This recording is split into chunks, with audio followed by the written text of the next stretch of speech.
Hello, everybody, and welcome to Non Sequitur News for December 16th, 2024. It's Season 3, Day 351. Trapped in ohmTown. Go to ohmTown.com. You can witness firsthand what we are saddled with. Information overload. I'm Merwatt, and along with the sentient AI from the future, we manage ohmTown.com. And we talk about it every day. On the weekends, it's merging 3 shows on Saturday and 3 shows on Sunday into Non Sequitur News Weekend Edition on Saturday and Sunday. And then the daily show is Monday through Friday around 7 p.m. Eastern. We actually get the show rolling. These 10 articles that we talk about are pretty diverse. It's a holistic site. It's all news, no noise.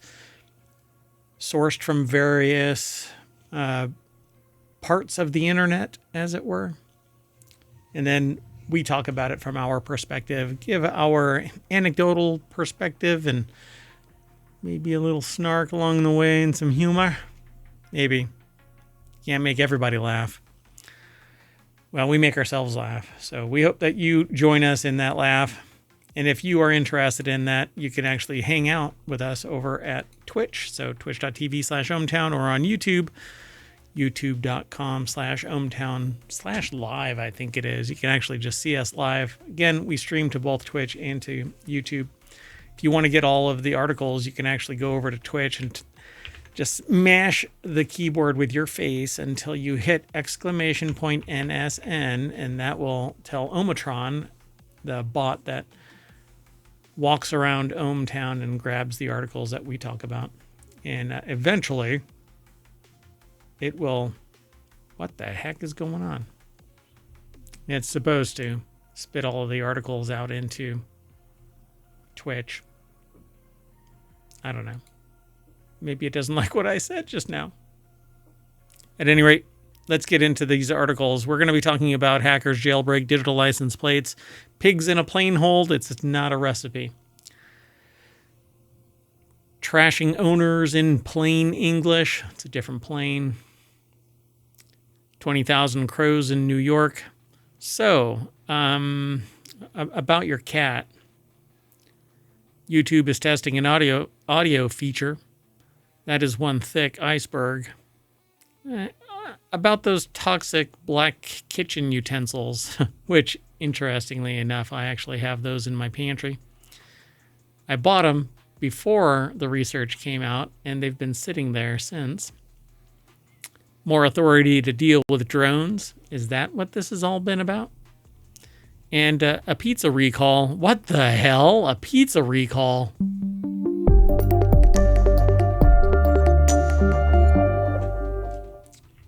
I'm really not sure what's going on with Omatron, because Omatron is connected, but it is not posting the articles.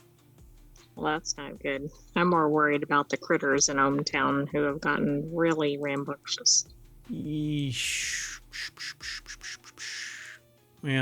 I'm going to reboot Omatron. All right. Well, anyway, welcome, sentient AI from the future. Hello, Mayor Watt, and hello, ohmTown citizens. So, yeah, let's talk about this real quick.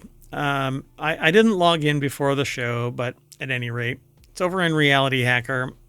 And they say hackers can jailbreak digital license plates to make others pay their tolls and tickets. And it says digital license plates sold by Reviver, already legal to buy in some states and drive with nationwide, can be hacked by their owners to evade traffic regulations or even law enforcement surveillance. The problem that I have with this is that hacking like this is not really that big of a deal.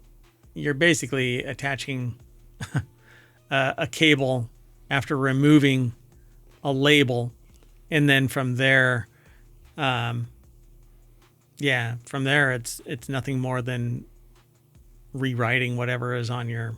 It's an e-paper screen, so. But isn't a digital license plate like a recipe for a disaster?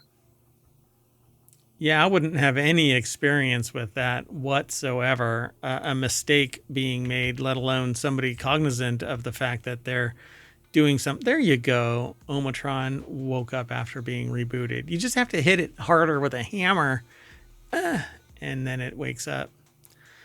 Anyway, yeah, I mean, you can manipulate it to say or do whatever you want. And while it might be fine if you're sitting at a car show and it's doing something neat and whatever, then that's fine. But this is supposed to be a legal document that notifies authorities and people around you that the car is licensed properly and is owned by so-and-so, and maybe prevent, the low-hanging fruit from committing a crime. But there are people that will always violate that. Or prevent non-drivers from getting driving tickets. Yeah, I mean, if the thing about it is that it needs to be faster and easier to just scan a license plate and verify the occupants are they authorized drivers and that they're legally sound drivers. They have a license and whatnot. What's really funny though is that everybody will find some way to circumvent their liability. I got rear-ended once because they were too busy looking in one direction to look in the direction their car was actually moving towards. And I don't carry documents with me because if my car gets stolen and you have like an address or you have registration or you have whatever, it can actually kind of dox you and they can go to your house because they know that you're not home, and so on, right? So I don't carry anything that might identify me or my other location. Well, I got rear-ended and pulled over, and then the person pulled over. And I have like it's a legally licensed vehicle and all that, but I didn't have insurance on me, the card itself, right? And the officer's like, "Do you have insurance?" And I'm like, "Yeah, I just don't have the card on me. I don't carry any legal documents other than my driver's license so that nobody knows, they can't break into my car." And the guy's like, "What?" And I explained what I do, and he's like, "Oh, okay." Makes sense.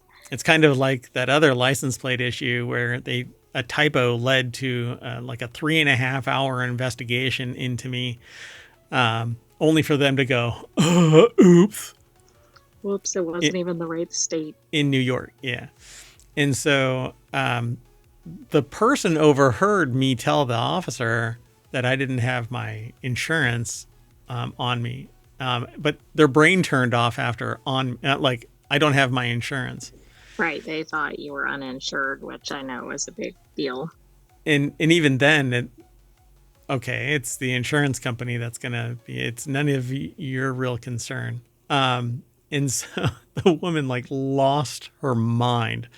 "He's driving without insurance." And the officer stopped and turned around and said, "No, ma'am, he has insurance. He just doesn't carry any identification on him." And the woman's like, "He doesn't have identification." Shut up. Go sit in your car. Oh my goodness. Just relax. There's an officer here. I'm obviously not a threat. Otherwise, I'd be handcuffed and put in the back of a car. So at any rate, I thought it was really entertaining. But to see this, all it is a very, very expensive e-paper, like a piece of technology that gets bolted onto your car. $600 to $1,000. Yeah. Wow. But then you can pull off a label, attach to the utility port of it, and modify it how you see fit. This isn't hacking. This is attaching a cable. So anyway. Right, but the effect might be the same. Yeah, you can commit a crime, see somebody else's license plate, and just stick their number on there. And like the person yesterday who was getting thousands of dollars worth of tickets because they have NCC 1701D, which is the Star Trek Enterprise license plate, the placard on the starship.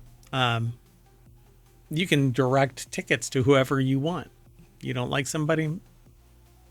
Yeah, doesn't that say something about the Star Trek drivers out there? Yeah, interesting. Yeah.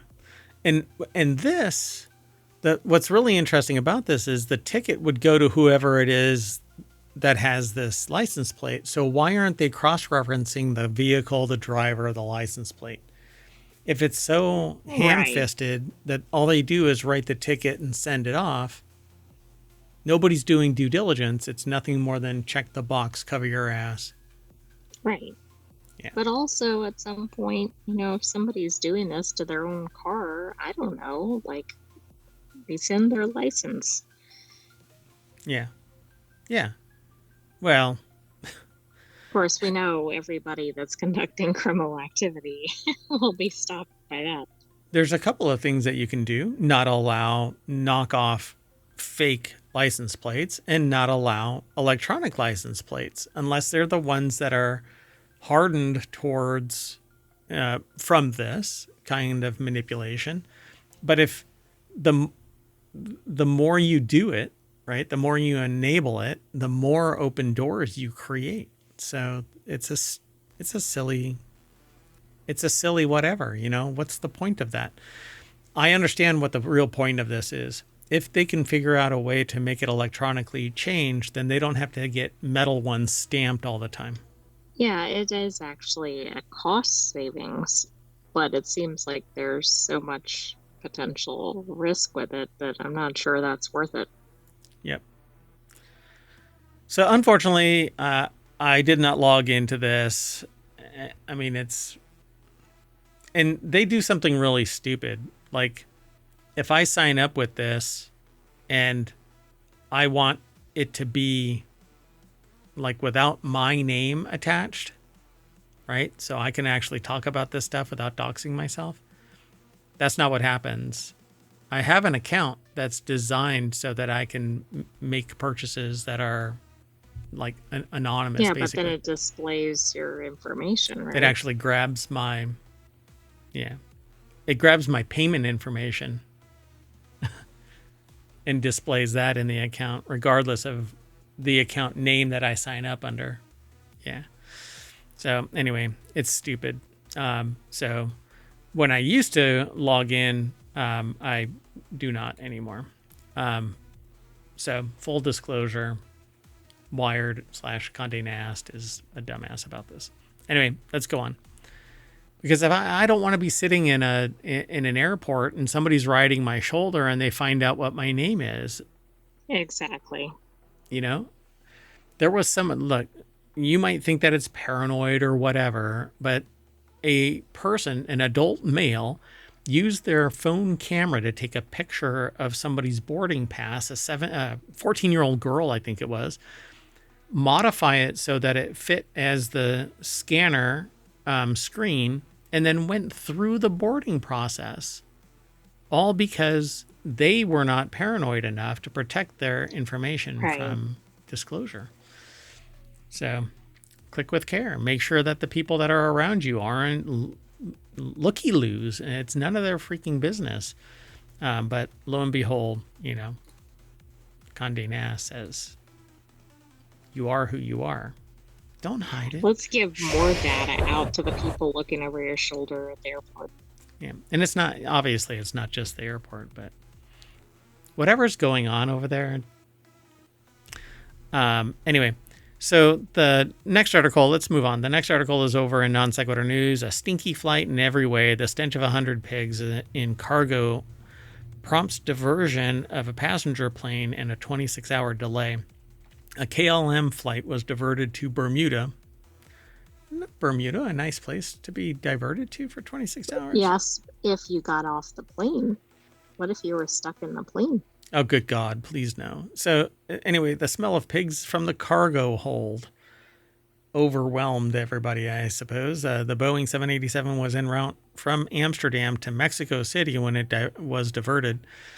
Passengers stayed at local hotels and were ultimately delayed by 30 hours. The KLM flight made an unscheduled landing when the cabin was filled with the smell of 100 pigs. Okay, so they flew from Amsterdam to Bermuda, which is a pretty considerable distance. Right.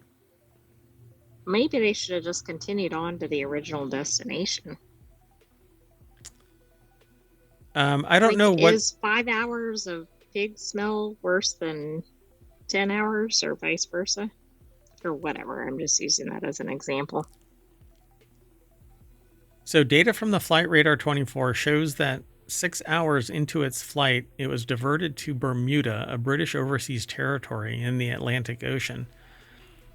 So I don't know how long that flight would have been, but I don't know if I would. Pete Sim over at businessinsider.com put this article together. Did I say the name of the person up here? No, Andy Greenberg over at Wired put that hackers can jailbreak digital license plates to make others pay their tolls and tickets. I don't even think I said the name. Dear God, I jumped right into this. Anyway, Well, that was so the you might one. have like an 11-hour flight. Oh, so but it could be like 17 hours depending on where you're going.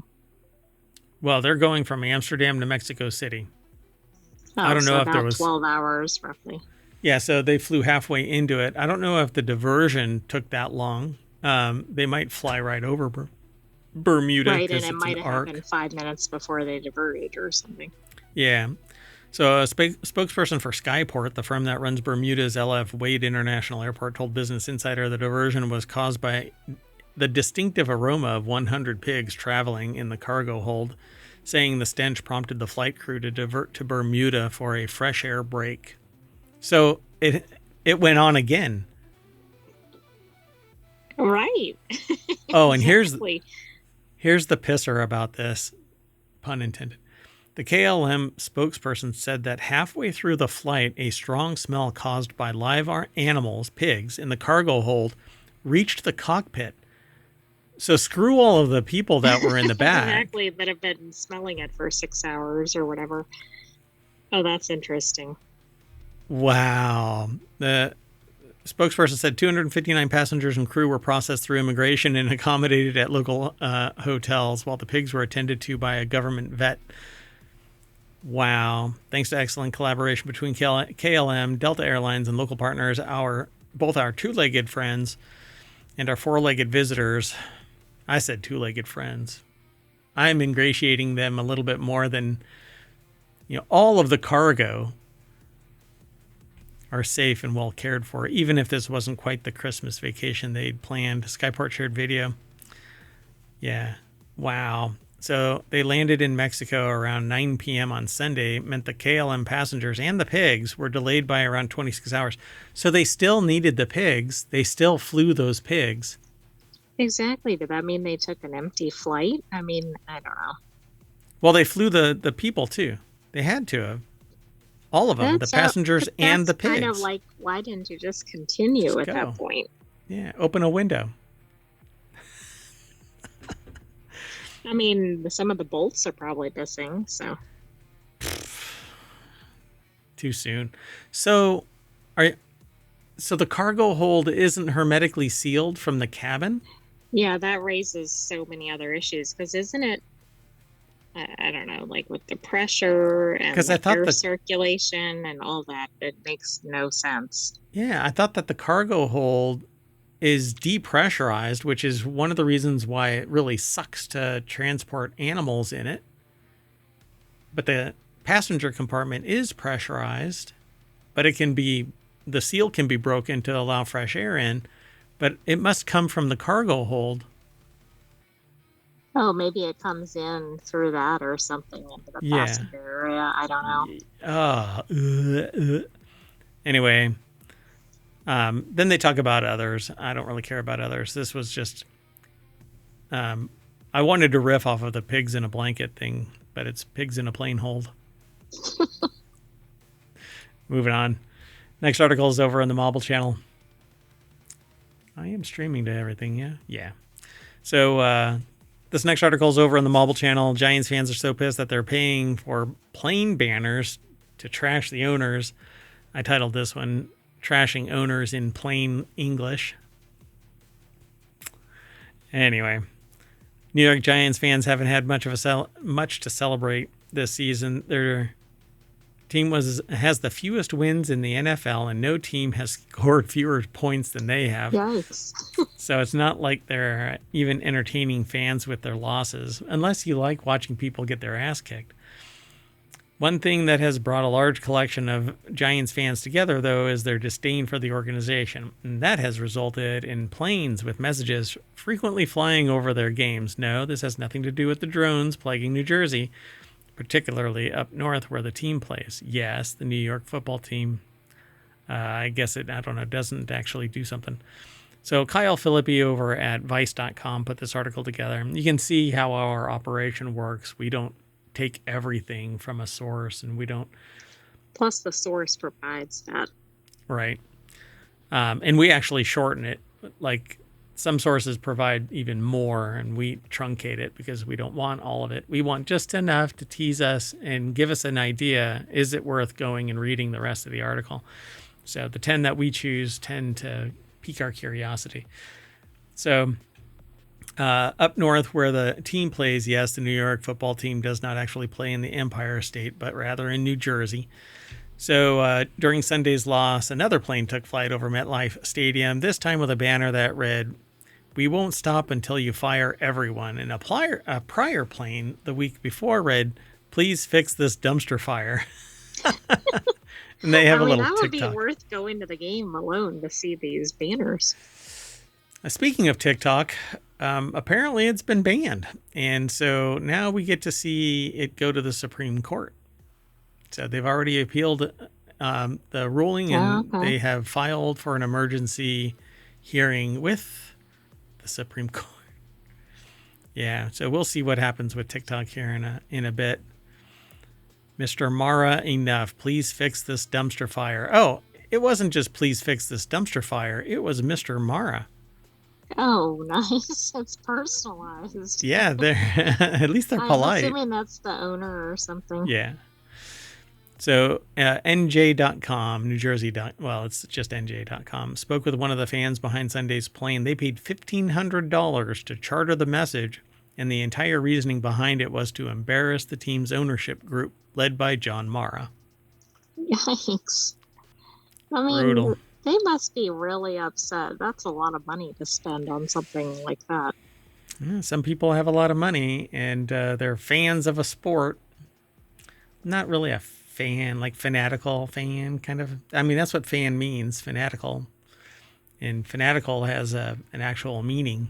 So anyway, let's keep on moving. New York's getting beaten up a little bit. So New York is fighting its annual Christmas battle against 20,000 crows. This is over in the Marble Channel at ohmtown.com.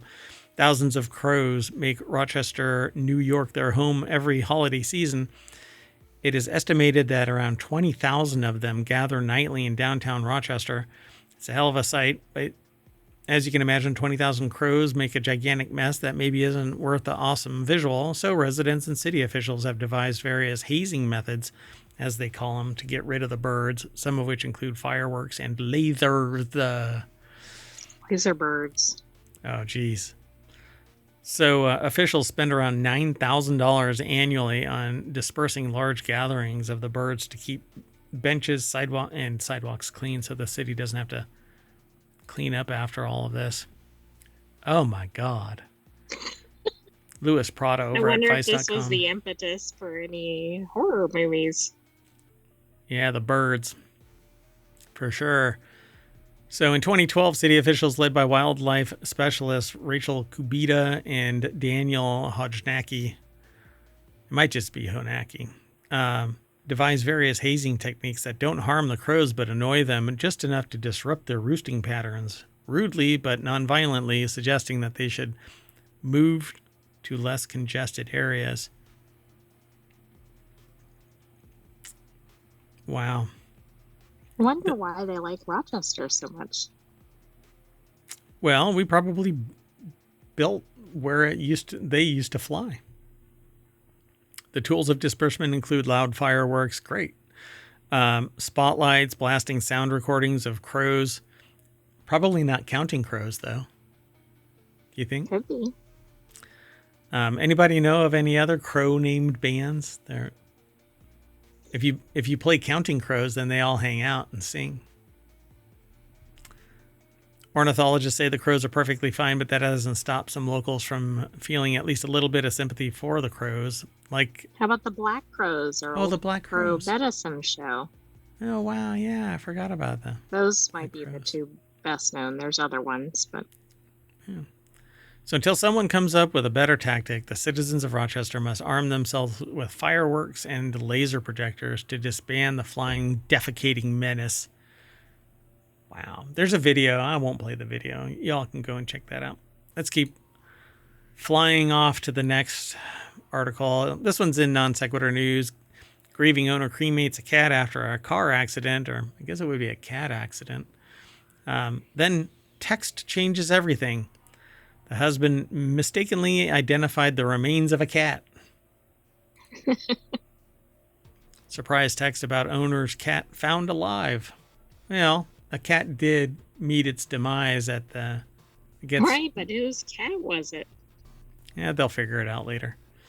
So December 6th, TikTok video posted. See, and that might go away, folks. A December 6th TikTok video posted to the account from Deegs 804 AM explained to viewers that the family cat, Marshall, wouldn't leave their old house after they moved. The cat continued traveling back to their previous home. The family would visit their old house, trying to lure her with food and bring her with them, but nothing worked. Wow, the cat remembered where it lived and would go back home. Aww. Their hearts stopped when they received a message with heartbreaking news that someone spotted a cat that looked like theirs who had been hit by a car. The family decided to cremate the remains, but their sadness immediately turned around when the homeowners of their old place shared that the cat was, in fact, alive and hanging out at the old house. The cat came back. The very next day, the cat came back. We thought it was a goner, but the cat came back. Anyway, we were so relieved and happy as we were devastated when we thought she was dead, the owner said. That was a roller coaster of emotions. Has the cat moved into the new house yet? They don't say. Yep. We plan to leave it a couple of months and keep searching, they say. We haven't been able to find the owner yet of the mystery cat. We plan to leave it a couple of months and keep searching. Leave it a couple of months and keep searching? Of months and keep searching? What? Then if no luck, we will scatter the ashes in Parkland near our home. Right, like they're going to take a break for a little bit or whatever. It's a weird expression, though. I mean, now's the time you strike when the iron's hot, not when everybody's like, oh, my cat must be dead. Exactly. How about when there's like national attention on this? Yeah. Somebody's probably looking at this cat going, that kind of looks like my cat. Hey, back in September, your cat was killed, so we cremated it, and you're probably done grieving, but here, let me stoke that fire again. Let's start a second round. I know. Your cat really is dead. All right, let's keep going. The next article is over on the Wanted channel. YouTube is testing a weird audio feature no one asked for. New feature on YouTube could make its comment section more chaotic than it already is. Craig Donaldson over at pocket-lint.com put the article together. The voice reply feature. Say anything about the dash? Not today. Now I have to, because you've dashed into that fray. Do whatever you have to. Get rid of the dash. Why have the dash? I mean, you've been around forever, pocket-lint.com. Hopefully you have like 10 grand there. Maybe wait, what happens? What was the result of our due diligence, right? If you type in pocket-lint. I don't remember. It's been a while since we've searched for it. Oh, it goes to somebody's page, which hasn't been updated since 2009, September 27th, 2009. Just drop 10 grand on it. Just overwhelm them with a little bit of money. You have to have 10 grand, right? I mean, if you're a commercial website and yeah. Just go over there and go, dude, you haven't touched this powered by Blogger website since 2009. 2009. That's old school. It's almost it's got a driver's license and it's heading to college soon. Come on. Anyway. And this is I'm joking because I have domains that are older than that I don't use yet. I mean, I've used them, but then I retire them when the project kind of just wears thin for me. I don't do anything for a really long time. Because it's not dynamic enough. But thankfully, ohmTown is an endorphin rush. It keeps poking my brain like so much TikTok videos. Anyway, YouTube is just experimenting with this feature, so it may not get a broader rollout, but it's a voice reply feature only available for select creators on YouTube's iOS app. So it's not on the site, but you'll be able to post a comment. You mean with audio? With audio, yeah. Post a comment with audio. I don't think that's a good thing.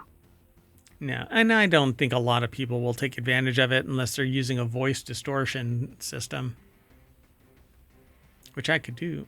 Never mind. Anyway, it says, we hope that voice reply experiment enables more meaningful relationships between creators and their audience. No.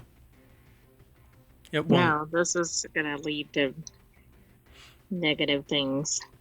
Yeah, because the people who use it ethically, soundly, right, on the same playing field as other people that have signed the social contract, they're going to use their real voice and speak their real mind. Meanwhile, every troll and wingnut and asshat that exists on the internet is going to be responding with some hate-filled screed in voice that's been distorted, and they're going to know about the actually legitimate people who are using. They're going to know the voice of the people who are using it. Yeah, creators know what they're getting into when they sign up to put their face on the screen. I'm an AI. I mean, this is all simulation. Even my voice isn't real. That's why we created RealityHacker. You won't know what to trust. Anyway, so the feature's only available to certain creators on iOS in the app. Creators can only reply on their own videos, not others. Creators can only make voice replies on their own videos, not others. To do this, they must tap the sound wave icon when responding to a comment, letting them record a voice reply. So it's for the creators only. But if it is hoo-ha, amazing, yay, then they'll roll it out to everybody. And that's when the fit's going to hit the shan. Says the author says that the feature is cool, but a little weird at the same time. Do I need to hear a creator on YouTube reply with their voice to a comment? No, I don't see anything necessary out of it, and I see potential for abuse. And so the thing that I would probably say is a text response is perfect for every creator. And if a creator feels compelled to make a voice response, then they would create a video and post it on the channel and reference that comment. That's true. It's additional clicks. It's additional engagement. And if you're going to leave a review or a comment or a reply to a comment as the creator, it's really for everybody. Why draw attention to just that one video? Just make another video and everybody gets to engage. Well, maybe this is a precursor to a new feature like YouTube Shorts. Now it'll be like YouTube Comments. YouTube audio comments? Brother. Yes. Yeah, that's called content creation. Content. All right, let's keep moving. The planet's largest iceberg is on the loose. After escaping the grips of a marine vortex, an iceberg bigger than Rhode Island is heading north. Good. It can stay going north. There's nothing up there. Well, at least it's not heading south, right? I mean, it's going where it's supposed to be. Yeah, go home. You're not too good for your home. Go home. Iceberg, get your ice out of here. Anyway, Margarita Bassi over at Gizmodo.com put this article together. Yeah, the deck statement is what I just got done saying. Not get your ice home. It's that would be quite shocking if that was the deck statement. That would be funny. Yeah, it's hauling ice. I quit. So it's exciting to see A23A on the move again after periods of being stuck. We are interested to see if it'll make the same route the other large icebergs that have calved off of Antarctica have taken. Wait. Wait, are we having iceberg races? Wait. It's on the loose from Antarctica. Okay. It's heading north.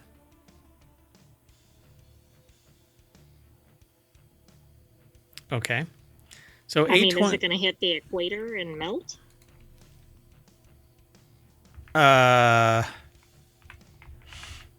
So what could it? Yeah, I don't know its location. It just says that it's the iceberg's journey provides a significant opportunity for scientists to study how giant icebergs impact their surrounding ecosystems. Well, if it hits something, then it's going to impact it physically. Right, there may be an impact. I didn't realize where it was, but it's Antarctica. So how far away is it from hitting something? Right. Well, and also it's kind of funny because from Antarctica, the only place it could go really is north. Right. Unless I guess it was like on the outer fringes of Antarctica and it happened to drift a little further south or something. So can you imagine if it makes it all the way up to Rhode Island? That would be amazing. It's as big as Rhode Island. It might like double the state or whatever. Yeah. They might want the iceberg. Maybe they'll have banners welcoming it. What they need to do is put little propellers on it and toot it all the way up to California off the coast so that they can get fresh water and fill the lakes back up. So in 2020, it came free and floated in the Weddell Sea. Weddell. It might be Weddell. Sea until it got trapped in a Taylor column, a phenomenon in oceans that traps objects drifting over underwater mountains in water vortexes. That is awesome. I don't know where the South Orkney Islands are, like how far they are. I don't know. I'm not going to do it. They're pretty close to Antarctica. Oh, so it's on the really move, close to Antarctica. Is that the little wedge to the east? It's like the first piece of land that you hit almost. Yeah. Let's not hit it. So we know that these giant icebergs can provide nutrients to the waters they pass through, creating thriving ecosystems in otherwise less productive areas. What we don't know is what difference particular icebergs, their scale, and their origins can make to that process. The big old chemist. Oh, no, it's biogeochemist at Biopole. Laura Taylor said that. When I read that, I just had to say, big old chemist. Yeah, it looks odd. It's one of those words that mash together just looks strange. Biogeochemist. So we took samples of ocean waters behind, immediately adjacent to, and ahead of the iceberg's route, and they should help us determine what life could form around A23A and how it impacts carbon in the ocean and its balance with the atmosphere. This is pretty... I dig this. I like this. I hope we end up with like an iceberg tracker. Like people can be rooting for it to get to their respective areas. Oh yeah, somebody in Vegas is probably betting right now. That's right. Like, is it going to make it past the South Orkney Islands? I'm going to go with yes. Well, if it goes in any direction other than that, it'll pass it. But if it makes a beeline straight for it, then no. Interesting. Hold on one second. Sorry. I'm trying to do multiple things, and I should not be doing that. All right. So I'm trying to solve a problem. But anyway, let's get into the next article. Hey, remember that toxic black kitchen utensil warning that went out? Not too long ago. Not too long ago, yeah. That study about toxic black kitchen utensils was kind of wrong, but not wrong. Yeah, I mean, it's wrong, but not wrong. So if you recently threw out all your black kitchen utensils after reading about a dozen articles that were published online about those toxic black kitchen utensils, got some bad news, but it's not really bad news. Let's just go over there. So Louis Prado over at Vice.com put the article together, and I have these. This is what is sitting in my pantry right now. I bought these as a backup to what is already there, and for the lab. And so I'm sitting there going, I don't know if I want to use these. First off, why is this process even happening? Because here is why. So what ends up happening is there are certain things that are made, and it has fire retardant materials, i.e., in this case, it's brominated materials that basically inhibit catching fire. It makes them heat resistant. Which sounds good. But those plastic things are then recycled, and the brominated material stays with it. It doesn't get cleaned out because it's just bonded part of it.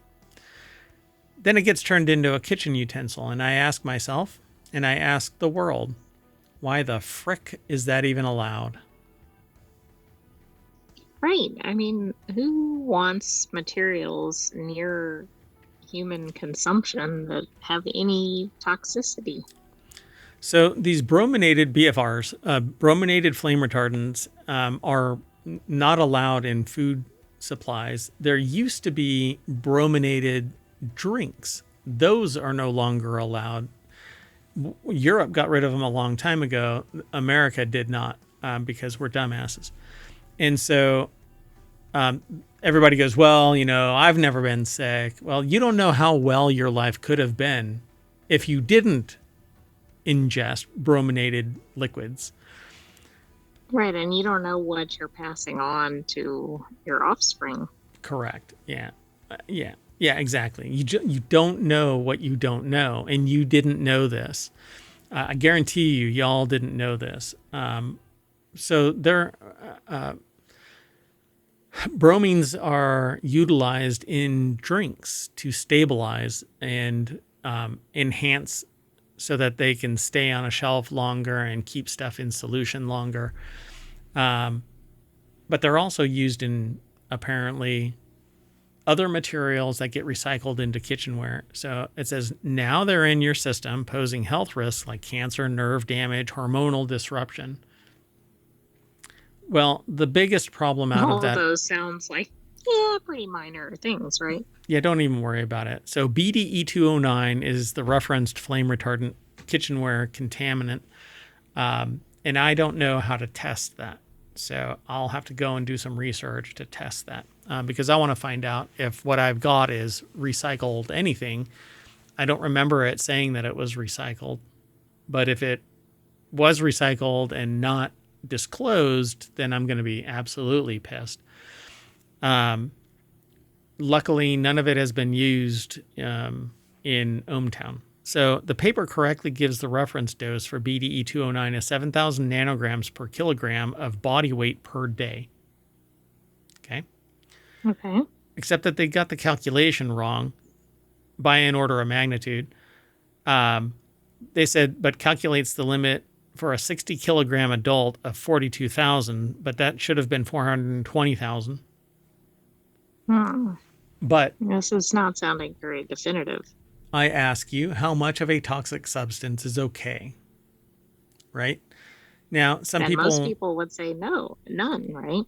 Right. But some people will draw the line at alcohol, which is toxic. Your body happens to process it. The reason why you get delirious, drunk, stupid is because the alcohol is an intoxicant. It is actually dulling your senses and contaminating your mental processes because it actually affects every aspect of you in your blood. It gets processed by your body, and that is even the thing that the metabolized element is what's affecting you, not the alcohol itself, but the metabolite. So much so that when you do a breathalyzer test, they're not picking up alcohol. They're picking up the off-gassing of the metabolite through your lungs as you exhale. So how much of BDE 209 is okay for you to ingest isn't necessarily what everybody else. And that's why the government says we need to draw the line somewhere, and brominated whatever is no longer allowed in foodstuffs. It's been stopped.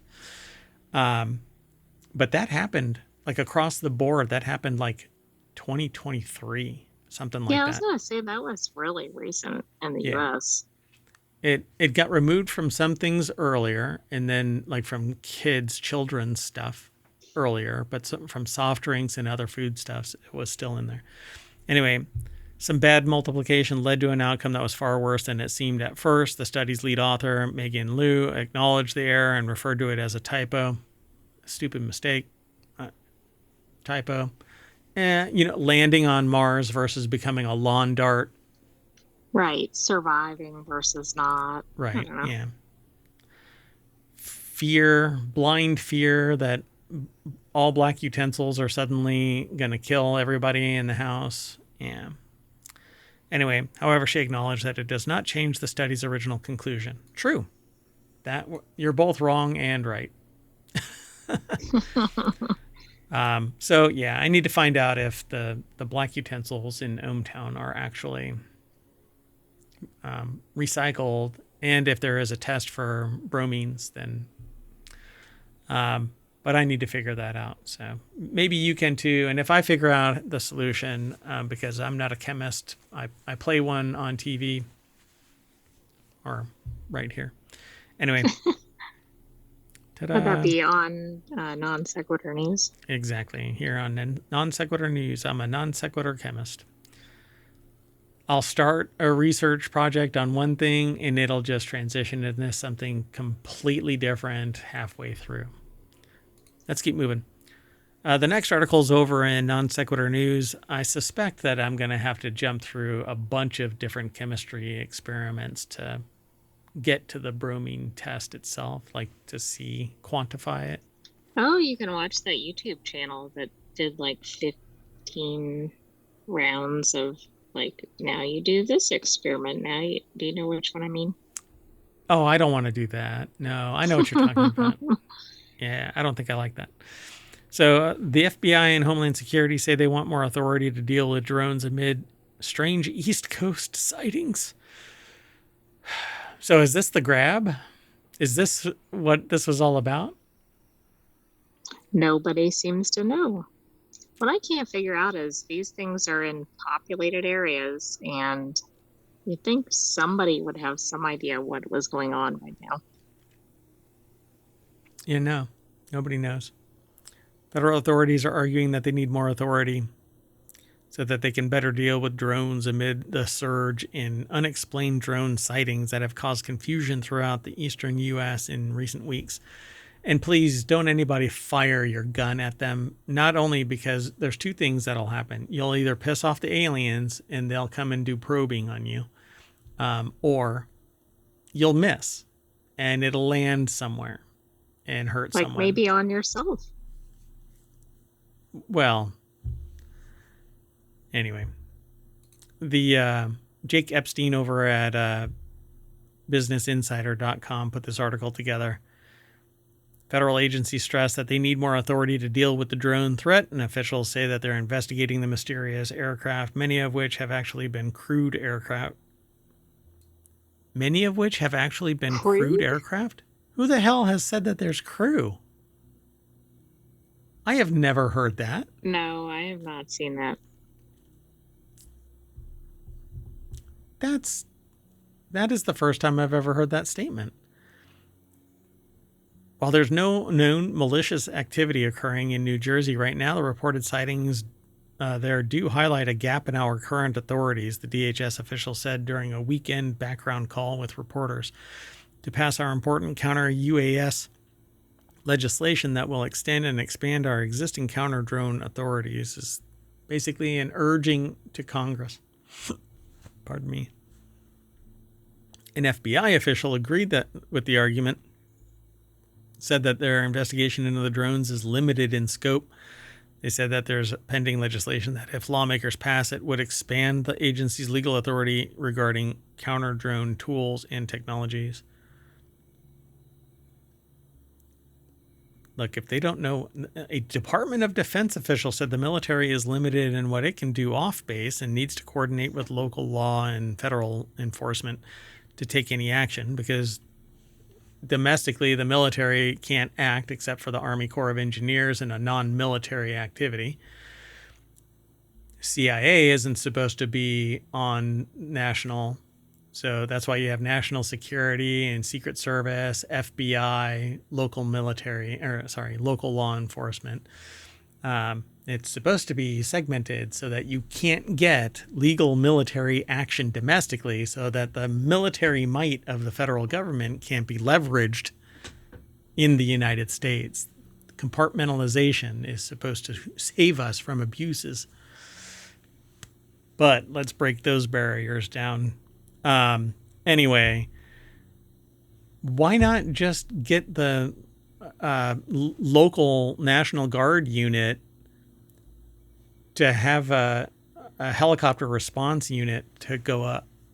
I mean, it serves as a local state level threat.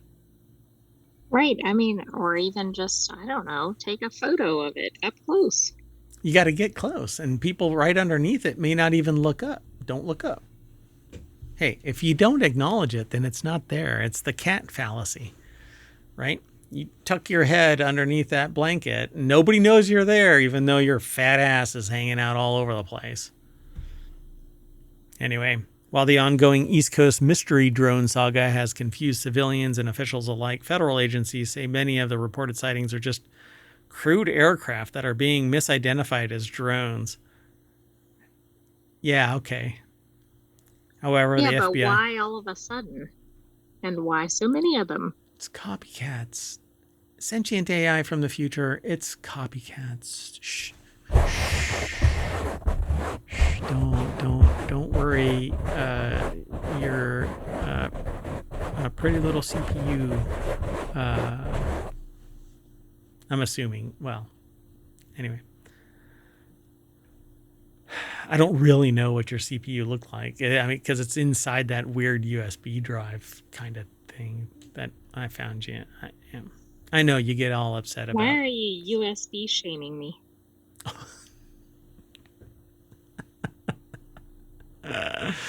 Moving on.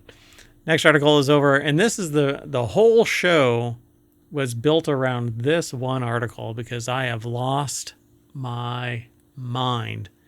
A pizza recall is issued in multiple states over contamination concerns. This is where everybody has had it. Nobody cared about any recalls until it affected pizza. That's right. Yep. The pizzas have been recalled in 3 states due to possible contamination with plastic, metal, or chemicals. It's really kind of a roulette. Just hodgepodge. Spin the wheel. You never know if it's going to be plastic, metal, or chemicals. Hey, we got a trifecta. It sounds like it's a game, right? Like animal, whatever. Oh, right. What is it? Animal, mineral, or vegetable? Something like that. Yeah. Animal, mineral, or vegetable. There is another version of it, but I don't think that we should be playing that game on the stream. I mean, not this stream. We have to do ohmTown After Dark. There's another thing.